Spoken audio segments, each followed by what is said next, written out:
বন্ধুরা, আমার কাছে অনেক স্ন্যাক্স আছে। বাবা, আপনি কি আমার কুরকুরে আর চিপস দেখেছেন? না তো, কোথাও ইঁদুরে খেয়ে ফেলেনি তো? বাবা, আপনার পেছনে ওটা কি? আরে কিছু না। কি বাবা, আপনি মিথ্যে কেন বলছেন? বাবা, এগুলো আমি আমার জমানো পকেট মানি দিয়ে কিনেছিলাম। কাল আমার বেস্ট ফ্রেন্ডদের দিতে হবে। আরে শেষ হয়ে গেছে তো কি হয়েছে, আবার কিনে নেব। না বাবা, আমি আপনাকে আর ভালোবাসি না। চাচি, বাবা আমার বন্ধুদের জন্য রাখা সব স্ন্যাক্স খেয়ে ফেলেছেন। আর কুরকুরে?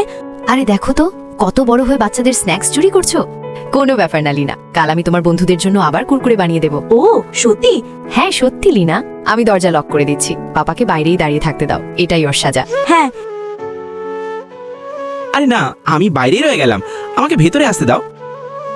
চলো বেরোই। আমার টুথপেস্ট কোথায়?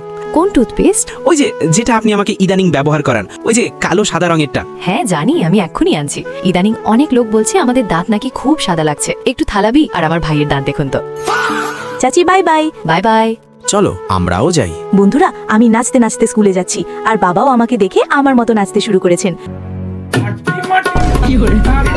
বন্ধুরা, আমরা আমাদের খেতে অনেক লিচু চাষ করেছি। কাল রাতে চাচি বলেছিলেন যে আজ আমার জন্য খুব সুস্বাদু কোনো ডিশ বানাবেন, কারণ আজ বিকেলে আমার বন্ধুরা বাড়িতে আসবে। হয়ে গেছে, চলো যাই। বন্ধুরা, চাচি খুব পরিশ্রম করে লিচু কেটে সেগুলোকে ফুল বানানোর চেষ্টা করছেন। আর চাচা, একটু দেখুন তো। আপনি এটা কোথায় শিখলেন? ইউটিউবে। বন্ধুরা, চাচা আর চাচির কাজ শেষ হতেই আমরা চলে এলাম। বাহ, এত সব মিষ্টি ডিশ দেখে আমরা একসাথে লাফালাফি শুরু করলাম। বন্ধুরা, এগুলো আমার চাচি বানিয়েছেন। দারুণ হয়েছে। লিনা, আগে তোমার বন্ধুদের নিয়ে খেলতে যাও, আমি একটু পরেই এগুলো পাঠিয়ে দিচ্ছি। হ্যাঁ, তখনই আমরা আমাদের বন্ধুদের সাথে মজা করে খেলতে শুরু করলাম। লিনা, একটু কাছে এসো। কি হয়েছে পাপা? এগুলো তোমার বন্ধুদের বিনোদনের জন্য নিয়ে যাও। বাহ, ধন্যবাদ বাবা। জলদি যাও। এটা তো খুব সুস্বাদু, আমি কি দুটো খেতে পারি? হ্যাঁ অবশ্যই, সব আমাদের। শেষ হয়ে গেলে বাবা আবার কিনে দেবেন। আপনি কার উপরে হাসছেন?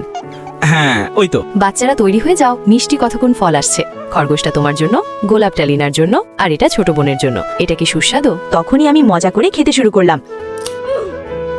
খুব সুস্বাদু। ফালাপাতি আঙ্কেল হ্যান্ডসাম না? হ্যাঁ, খুব হ্যান্ডসাম। বন্ধুরা, এবার লাইক, সাবস্ক্রাইব করো আর নিজের বেস্ট ফ্রেন্ডের নাম লেখো।